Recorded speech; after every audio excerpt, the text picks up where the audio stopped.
বেদেস্টার সুমন। বেদেস্টার সুমন বর্তমানে বাংলাদেশের একজন প্রতিবাদী ব্যক্তিত্ব। তিনি বাংলাদেশের সাম্প্রতিক সমস্যা নিয়ে কথা বলেন। বর্তমানে বাংলাদেশের একটি বড় সাম্প্রতিক সমস্যা হচ্ছে বাংলাদেশ ক্রিকেট বোর্ডের সিদ্ধান্ত।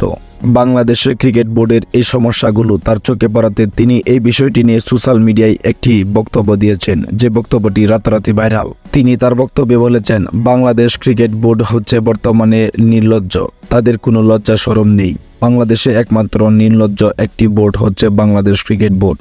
কারণ বেদেস্টার সুমন কোনো কিছু না জেনে কথা বলেন না। তিনি যে বিষয়গুলো সত্য এবং যে বিষয়গুলো নিয়ে বাংলাদেশের জনগণ বিরক্ত বোধ হয় সেই বিষয়গুলো নিয়ে তিনি কথা বলেন, যার পরিপ্রেক্ষিতে তিনি বাংলাদেশ ক্রিকেট বোর্ড নিয়ে কথা বলেছেন। আসলে তিনি সত্যি বলেছেন, কারণ তিনি জানেন এবং বুঝেন। তিনি বর্তমানে বাংলাদেশ জনগণের স্বপ্নের একজন নায়ক। তিনি বাংলাদেশের জনগণের দুঃখ কষ্ট দুর্দশা তুলে ধরেন এবং মানুষের মাঝে তা প্রচার করে সবাইকে জানিয়ে দেন। সুপ্রিয় দর্শক, বেদেস্টার সুমন বাংলাদেশ ক্রিকেট নিয়ে যে কথাটি বলেছেন তা কি আসলে সত্যি কিনা তা অবশ্যই আপনারা কমেন্ট বক্সে জানিয়ে যাবেন।